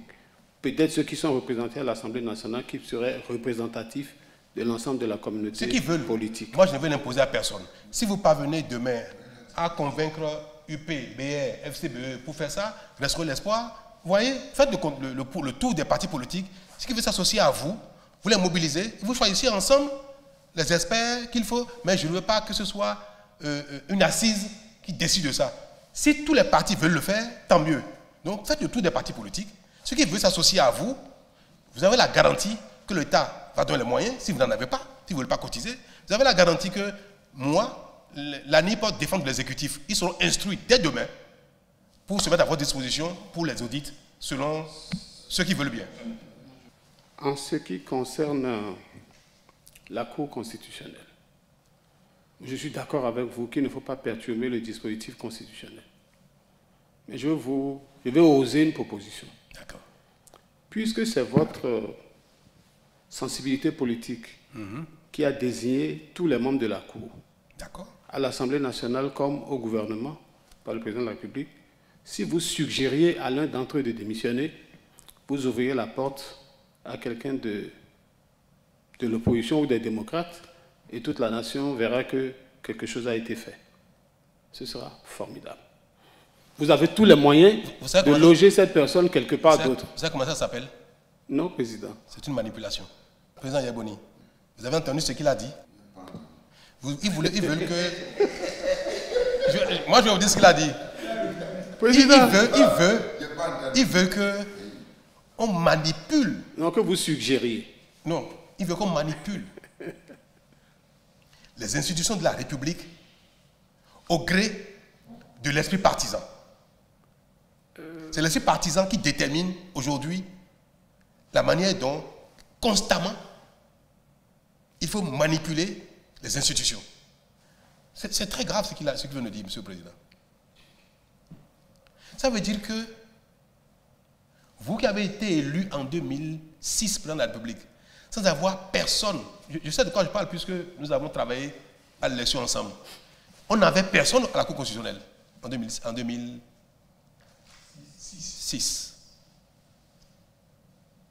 En 2016, Patrice Talon n'avait personne à la Cour constitutionnelle. C'est bien passé, non? En 2023, les démocrates sont allés aux élections, ils ont eu 28 députés, même nombre de députés que le BR, sans avoir quelqu'un à la Cour constitutionnelle. Et vous voulez que cet acquis, ce mérite que nous avons ensemble, qu'aujourd'hui nous décidons de considérer que ce n'est plus un mérite, ce n'est plus un acquis. C'est comme si on avait échoué. Faire ça, me suggérer de faire ça, c'est comme si nous reconnaissons que nous avons échoué en matière de responsabilité, de dignité, d'intangibilité de nos institutions politiques. Si on fait ça, c'est un aveu d'échec. Or, nous avons réussi. Pourquoi voulez-vous qu'on remette en cause quelque chose qui est notre fierté? Juste parce que vous voulez avoir quelqu'un là-bas. Parce que vous voulez avoir quelqu'un là-bas. Le Bénin est au-dessus de chacun de nous. Le Bénin est au-dessus des partis politiques. Les institutions de la Bénin doivent être traitées avec respect. Et ceux qui y sont, qui tiennent la légitimité du peuple par les institutions, l'Assemblée, la République, et qui ont donné jusqu'à maintenant satisfaction à la République, il ne faut pas faire ça. Quel est votre degré d'honneur pour porter la République béninoise, notre pays, pour porter nos acquis, pour porter l'image? Nous sommes arrivés à quelque part d'extraordinaire dans le processus électoral, que tout le monde reconnaît partout aujourd'hui. Et vous voulez que je fasse ça? J'ai trop d'honneur pour faire ça. Monsieur le Président de la République, moi je suis un peu étonné parce que nous avons quand même une petite expérience politique et je sais que nos différentes mandatures de cours constitutionnels ont été critiquées dans ce pays. Parce qu'à un moment donné, ça ne répondait pas à l'aspiration peut-être de ceux-là de l'opposition. J'ai dit la dernière fois au président de l'Assemblée nationale qui se plaignait, j'ai dit, mais estimez-vous heureux? Nago ne dormait pas. Vous étiez dans les escaliers de son comment on appelle ça? De son bureau, du Pêchoir. Estimez-vous heureux? Pourquoi vous pensez qu'aujourd'hui, nous, là, de l'opposition, nous n'avons pas le droit de vous critiquer? Pourquoi? De quel droit, nous, de l'opposition, nous n'avons pas le droit de vous critiquer? Monsieur le Président, considérez que nous jouons notre rôle d'opposant. Et deuxièmement, Monsieur le Président... C'est bien dit. Deuxièmement, Monsieur le Président, vous avez parlé tout à l'heure de la liste électorale. Vous avez dit qu'ils sont en train de corriger, qu'ils sont en train de mettre les gens à leur poste de vote, ceux qui étaient déplacés. Mais nous ne sommes pas là. Comment nous, on va savoir? Vous allez le faire maintenant, non? Non, avant. Mais donc laissez-nous critiquer ça, puisque nous ne savons pas que c'est corrigé. Est-ce que j'ai refusé? Est-ce que j'ai refusé? Vous avez dit que nous... La liste électorale, je n'ai pas refusé qu'on nous dise qu'on corrige ensemble. Non, vous avez dit que oui. Nous, l'image du pays, que nous salissons l'image du pays. Est-ce que c'est parce que notre œuvre n'est pas parfaite que nous allons nous jeter nous-mêmes au diable? Est-ce que, vous avez dit tout à l'heure, on a eu à critiquer la Cour? Oui. Moi, tout à l'heure, j'ai dit non, qu'un président de la Cour a dit des choses qui étaient quand même assez énormes. Oui. Mais pour autant, cela n'a pas remis en cause la responsabilité globale de nos institutions dans le temps. Ce n'est pas parce que l'homme est imparfait que tous les hommes valent le diable. Oui. Parce que vous êtes pécheur, vous êtes l'équivalent de Satan. Non, je ne peux pas. Mais alors, même Dieu, excusez-moi, je vais blasphémer, ne donne pas satisfaction à 100% aux hommes. Moi, des prières que je fais depuis j'attends, Dieu ne m'a pas encore donné. Vous aussi, chacun de vous. Parce que pour autant, nous disons que, mais des fois on dit, mon Dieu, qu'est-ce que j'ai fait à Dieu pour mériter ça? C'est une critique à l'égard de Dieu. Cette expression-là, qui est commune aux croyants. Qu'est-ce que j'ai bien fait à Dieu pour mériter ça? C'est une critique. Ce n'est pas parce que l'œuvre est perfectible et susceptible de critique que tout ce que nous faisons, nous les envoyons au diable pour dire non, jamais non. On a fait des choses bien globalement, dans le temps. C'est pour dire que nous pouvons œuvrer à améliorer les choses sans donner l'impression à nos concitoyens et au monde entier que ce qui se passe est d'une gravité extrême au point de brûler le pays. Moi, je voudrais vous rassurer de ce que tout ce qui sera constaté, qui sera une insuffisance, sera corrigé. Et c'est pourquoi je vais vous réaffirmer ça à nouveau. Contactez les partis politiques qui veulent bien s'associer à vous. Et c'est tous les partis politiques du Bénin, il n'y a pas de problème. Et vous choisissez les experts, les cabinets que vous voulez. Vous faites les audits.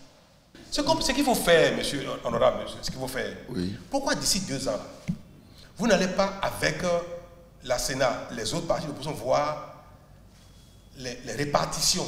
1, débattre sur le nombre d'électeurs par poste. 2, vérifier si nos concitoyens sont dans les bureaux de vote, les postes de vote qui leur conviennent. Et peut-être demander que peut-être dans 6 mois, dans un an, avant les élections, qu'on affiche à nouveau toute la liste électorale avec les postes de vote, qu'on affiche ça pendant même 6 mois. Vous me suivez? Pour que les gens relèvent. Moi, là où je suis là, ce n'est pas bon. Moi, je suis prêt à ce que l'État paye. On affiche, parce que ça a pénalisé beaucoup. Moi, j'ai eu des parents même qui ont été pénalisés aussi. Parce qu'ils ont dit, moi, là où je dois voter, c'est trop loin, je ne suis pas allé voter. Beaucoup de gens ne sont pas allés voter en 2023, là, à cause de leur poste de vote qui est trop loin de leur résidence. Non, si on affiche pendant 6 mois, on peut même donner 1 an. Après, et moi, je suis prêt à ce qu'en ce moment, mais si vous voulez, même moi, mettre une équipe en place pour veiller à ce qu'on corrige, on intègre la demande de chacun dans le logiciel. Quand je vous invite à faire les choses de manière, quand je vais dire ça, responsable. Oui, président, c'est le manque de dialogue. Vous voyez ce que je dis là? Vous comprenez, non, monsieur Achadé? Ce n'est pas des choses, c'est bon pour nous tous. D'ailleurs, je profite pour vous dire quelque chose, président. J'ai entendu sur les réseaux sociaux que vous voulez proposer qu'il y ait des réformes sur le code électoral. Au-delà de ces 3 sujets-là. J'espère que ce qu'on a évoqué là, ça s'arrête là. Moi, je ne suis pas au Parlement, mais je vous suggère, je vous en prie. Ne démarchez pas, n'entrez pas en discussion au Parlement pour modifier le code dans le sens de remettre en cause le système partisan actuel. Ne remettez pas en cause ce qui concourt à faire des partis forts et gros. Si vous remettez ça en cause, les démocrates, le parti va se casser. Si vous modifiez le code électoral de sorte que demain, si les organes du parti ne positionnent pas Pierre, Paul, Bior ou Jacques sur une liste, et qu'en ce moment ils peuvent partir, aller créer leur liste à part, aller aux élections, si vous faites ça, on retombe dans le passé. Demain, vous n'allez plus maîtriser le démocrate. Ça va devenir démocrate 1, démocrate 2, démocrate 3, le parti va se casser. Si vous faites ce genre de modification, je ne vais pas soutenir. Mais toute modification que vous pouvez faire au code qui va dans le sens du renforcement des partis politiques, du renforcement du pouvoir des partis politiques, de leur grossissement, de leur absorption, même que les partis absorbent les autres partis politiques, je vais soutenir. Parce que c'est l'héritage que j'aimerais laisser, qu'on a contribué ensemble à mettre en place ce système partisan viable, où les grands partis existent et qu'il n'y a plus de multitude de petits partis politiques. Je vais faire l'allusion au seuil de représentativité des listes aux élections. Si on va aux élections, si vous modifiez le code pour dire désormais, pour avoir droit au partage des députés, et qu'on sort, au lieu d'avoir 10% de suffrage recueilli au plan national, vous amenez ça à 1% ou 5%, ou vous sautez ça, vous aurez commis vraiment une erreur grave contre la République. Parce que même pour vous, ça va vous desservir, ça va faire casser le parti. Président, parce que demain, toute personne qui ne serait pas sur votre liste électorale va créer sa liste à part. Et ça va être pareil pour UP, BR, tout le monde. Donc ne faites pas cette erreur-là. Elle va tuer les démocrates elles-mêmes, le parti lui-même. Donc ce genre de réforme, je vous en prie, si c'est destiné à renforcer la chose, je soutiendrai. Si c'est destiné à affaiblir les partis politiques, je ne vais pas soutenir. Vous allez soutenir le quitus président si on veut enlever. Non, le politicien doit être un bon citoyen. Le politicien, le député, le maire doit donner l'exemple d'un citoyen exemplaire. Parce que tout doucement, nous ferons en sorte que les acteurs politiques seront tellement exemplaires que personne n'aura rien à dire sur eux. Et il y en a déjà. Il y a des gens qui disent je n'ai pas d'histoire. Dis-moi ce que je dois, il paye. Le président Boni est d'accord. Oui, moi je suis d'accord. Même moi. Oui. Donc, on peut se féliciter, non? Le pays avance. Maintenant, la question de Rekia, Aïvor et autres présidents, elle est en prison. Elle a condamné, je n'ai pas pris la décision de la gracier. Vous le savez, ce n'est pas un secret pour personne. Les grâces qui ont été prononcées ne figurent pas parmi les grâces. Peut-être que c'est la grâce demain, je ne sais pas. Demain, à chaque jour, sa peine et ses entendements, engagements et consorts. Mais aujourd'hui, elle n'est pas graciée. Je vous avais dit ça, Monsieur le Président. Ce n'est pas la première fois que je vous ai dit que je ne comptais pas la gracier. Je vous ai dit ça. Bon? Oui, je vous ai dit ça. Vous avez oublié? J'ai dû oublier alors. J'étais un peu distrait peut-être. Non, je vous ai dit ça. Des fois, je vous ai dit que je n'étais pas dans mes intentions. Vous êtes prêt à donner la loi d'amnistie? Moi, je ne suis pas député, c'est vous qui votez. Ils sont là, demandez-leur de voter la loi d'amnistie. On demande le soutien du président. Pour la loi d'amnistie? Je ne soutiendrai pas la loi d'amnistie. Pardon? Président, ne faites pas. Je vais vous dire, je vous ai dit pourquoi je vais vous répéter ça. Oui. Autant, oui, j'utilisais mes pouvoirs de grâce au profit des enfants, des jeunes qui ont été manipulés et qui se sont retrouvés à commettre des choses graves, des délits, autant je vais tout faire à ce qui est dans mes pouvoirs. Oui. Que s'ils sont condamnés, je peux les gracier. Que pour accélérer les procédures, pour qu'ils ne restent pas longtemps, et je vais commencer à le faire. Je vais instruire le ministre pour que le parquet soit diligent, pour que les réquisitions du parquet soient plutôt relèvent de la clémence.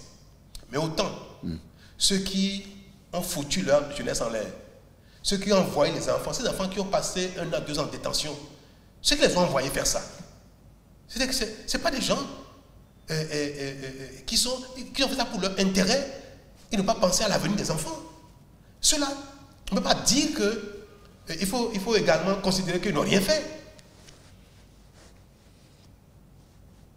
C'est grave que toutes les fois qu'il y a élection, qu'un candidat, parce que les choses ne se sont pas passées à sa satisfaction, décide de mettre le pays à feu et à sang, de mettre les enfants dans les rues, de mettre les enfants à brûler des maisons, à brûler des usines, à brûler des biens privés, des stations.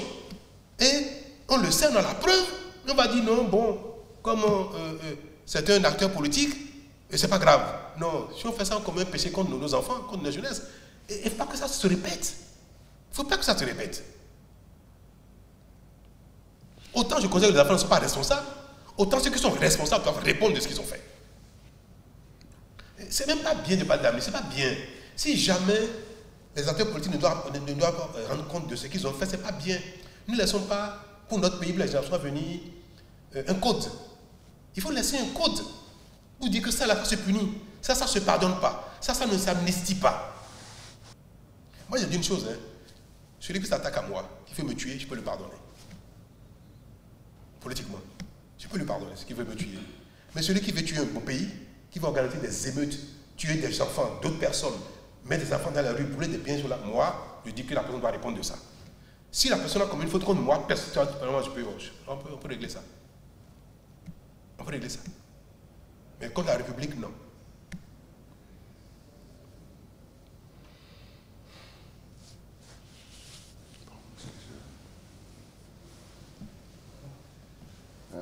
Le doyen? Non, c'est bon. Vous n'avez pas de questions? Non. Je constate seulement que est-ce qu'on peut... la proposition de loi d'amnistie est un peu... Président. Je suis embêté. Mais pourquoi il vient dire pardon? Pardon, président, pardon. Président, pardon. Moi, pardon. Pardon oui. D'instaurer un code dans la République pour que les choses graves ne deviennent pas l'exemple, ne servent pas d'exemple. Que la République puisse punir sévèrement ces choses-là pour que les générations à venir ne recommencent pas. Parfois, le pardon peut être une faute. Parfois, le pardon, le fait de pardonner quelque chose peut être une faute pour la communauté parce que ça instaure le pardon, il est... Un responsable politique doit assumer ce qui est de sa responsabilité nationale, républicaine. Il faut l'assumer, il faut avoir le courage, même si on peut rentrer pleurer de ses larmes. On dit non, la protection de l'intérêt de la communauté requiert qu'on agisse avec détermination. Monsieur le Président, je voudrais vous remercier. Merci bien. Sincèrement, je souhaiterais que ce genre d'échange ait lieu plus fréquemment. Voilà.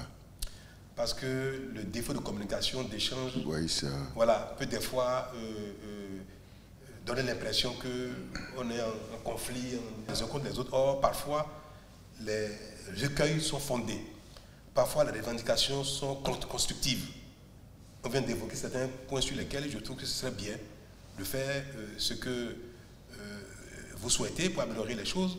Bon, d'autres sont en politique, comme l'a dit le président Moulité, sont en politique. Il y a des choses qui relèvent purement de révélation politicienne, sur lesquelles nous pouvons dire non, cher ami, on comprend, mais le problème n'est pas là. Là, il y a un problème, il faut travailler à le résoudre. Vous pouvez compter sur moi, mon engagement, sur ma sincérité, pour faire en sorte que les élections à venir n'épargnent personne qui remplisse les conditions d'aller. Parce que ce n'est pas tout le monde qui est susceptible d'être éligible. Tout le monde a l'âge de voter peut être électeur, mais seulement quelques-uns remplissent les conditions d'éligibilité. Je veux dire par là, chers amis, Monsieur le Président, que voyons-nous le plus souvent possible. Le problème là, réglons ça entre nous.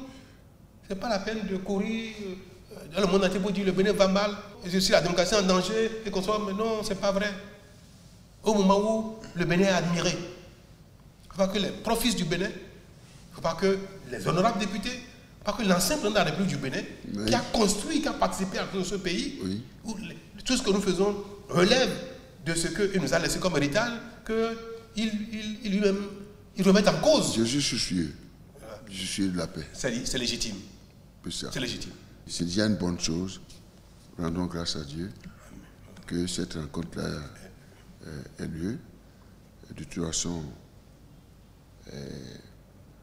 en matière d'attachement à la patrie, ne doutez pas. Ça, je vous le rassure. Les gens qui estiment que les démocrates, c'est des violents et tout ça, je ne crois pas. Je ne crois pas. Donc il faut changer l'image des démocrates. Il faut changer l'image. C'est l'image que vous projetez actuellement, c'est pas bon. Est-ce que le pays avance, Président?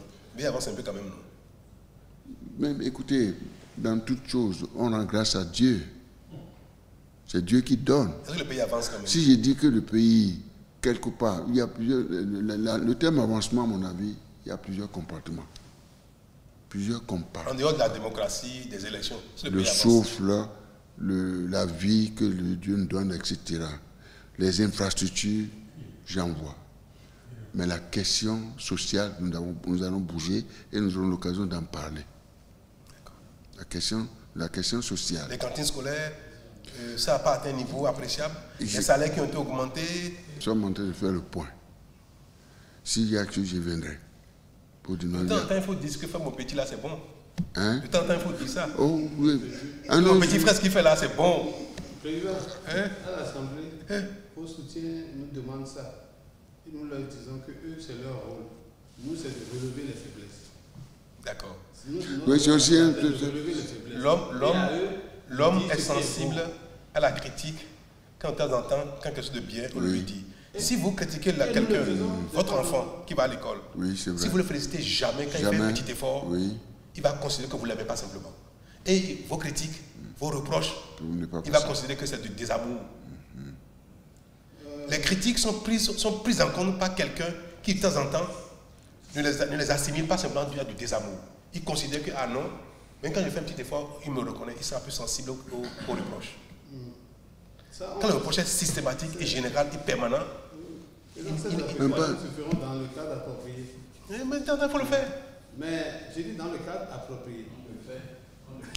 Mais là, tout récemment, concernant la question du soja, le problème n'est pas réglé. La réduction de la taxe de 140 à 30.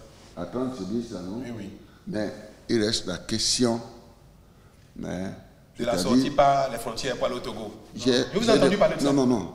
Président, Président, j'ai un poulet. C'est pas ce que j'ai dit. Président. J'ai bien dit. Il y a une... J'ai bien dit qu'aucun pays ne peut accepter que son produit sorte par d'autres frontières. Mais toutefois, parce que ça participe au PIB, ça participe à la croissance économique, à la balance économique. Commerciale. Et vous avez dit toutefois. Voilà. Il faut lever les pierres. Lever les pierres, veut dire. Président, il y a cette question. On se comprend, hein, on se comprend, mais il y a cette question aussi. Aujourd'hui, c'est impossible. Impossible que les gens traversent. C'est ça. Vous êtes député. Oui. Vous êtes amené à construire le pays en tant que responsable politique, est-ce que vous voyagez beaucoup? Est-ce que les pays sérieux, qui sont même dans une même communauté, on va prendre la France et la Belgique, qui aujourd'hui sont dans l'Union européenne, où la circulation est libre entre les deux pays, est-ce que les voies de libre circulation ne sont pas connues, fixées, définies et contrôlées? Les voies de la libre circulation. N'est-ce pas? Est-ce que nous avons fermé toutes les voies de circulation entre le Bénin et le Togo? Chacun se lève, il ouvre une voie. Le Togo et le Bénin, ce n'est pas le même pays. C'est deux pays frères, même communauté, mais ce n'est pas le même pays. Et c'est pour ça qu'on ne peut pas laisser chacun ouvrir la voie qu'il veut pour relier, pour aller du Bénin au Togo. La circulation des biens des personnes doit être libre, ce n'est pas les voies dédiées. Les voies qu'on peut contrôler. Parce que le contrôle de l'activité humaine, le contrôle des libertés, la liberté est protégée, mais le contrôle des libertés relève de la responsabilité des gouvernants. Le jour où vous n'avez plus aucun moyen de contrôler, vous avez failli à votre mission. Les gens circulent. Pourtant, on demande aux gens d'avoir les pièces d'identité. Pourtant, la police est là et regarde ce que font les uns les autres. La liberté de circuler, d'aller et de venir ne veut pas dire aller et venir avec un état aveugle. Parce que le jour où le mal va s'abattre sur vous, si vous êtes aveugle, vous disparaissez. C'est pour ça qu'on ne peut pas permettre que les voies de circulation des personnes et des biens soient anarchiques. Par région, on a défini quel est le poste là où il peut y avoir la douane, la police, la sécurité qu'on sort. Les autres, il faut fermer les voies. Toutes les voies ont été ouvertes par anarchie. Moi, j'ai choisi de faire des choses pour que monsieur Sesseur profite pour d'un pays où il y a de l'ordre. Je n'ai pas trouvé d'autres moyens faciles de fermer ces voies définitivement. Mais ce n'est pas bien qu'il y ait autant de voies de circulation anarchique. Après le Togo, ce sera côté est. Le Bénin va être un pays sérieux, respecté, ordonné. Où aller au Nigeria, il y a les voies dédiées. Aller au Togo, il y a les voies dédiées. Aller au Bénin, il y a les voies dédiées. On ne peut pas continuer comme ça. Donc, pour un député que vous êtes, pour un responsable politique, ce n'est pas bien de dire que la circulation doit être anarchique entre le Bénin et le Togo. Ce n'est pas bien. Non, Président. Les barrières constituent comme une frontière, c'est comme si on délimitait. Mettre des pierres, un tas de pierres quelque part, ce n'est pas une délimitation. C'est pourquoi on a choisi mettre des blocs de pierre et non faire des barbelés. Si on fait des barbelés, ce n'est pas bon. Et des tranchées, Président. Oui, tout ça là, c'est une infrastructure qui n'a pas la même signification. Ceux qui sont au-delà, c'est des Béninois. Tu peux passer à pied. C'est des Béninois. On a laissé les gens passer à pied. Il y a des passages à pied possibles. C'est le passage motorisé qui est bloqué. Président, dans 3 ou 4 ans, vous allez voir. Parce que cette année, moi je vais à nouveau subventionner les engrais. Nous allons booster la production. Il faut que la production de soja passe au moins à 600, 800 000, 1 million de tonnes. Le soja. Le soja. Ça va devenir une culture phare au Bénin. Mais je veux que ça crée des emplois au Bénin. Il y a la que ça crée des taxes au Bénin, que le Bénin vive de l'effort de ses concitoyens. C'est nous qui préparons les pistes pour eux. C'est nous qui fournissons les semences. C'est nous qui allons fournir demain. Il ne faut pas qu'après, on fasse ça. Ça va dans un pays où lui, il dit je m'en fous, ça passe par là, ça nourrit mon transport, vous exportez, faites ce que vous voulez. Le cajou développe les autres pays au détriment de notre pays. Moi, le Togo peut continuer, hein, mais les produits du Bénin ne vont pas. Le Bénin va, dans 5-10 ans, le Bénin sera un pays presque développé. Mais il faut bien rémunérer la production, les producteurs. Oui, c'est tout doucement. Ah, c'est tant qu'il y aura des cas.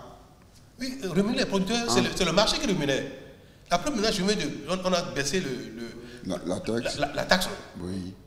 Personne à la date d'aujourd'hui n'ira plus au Togo.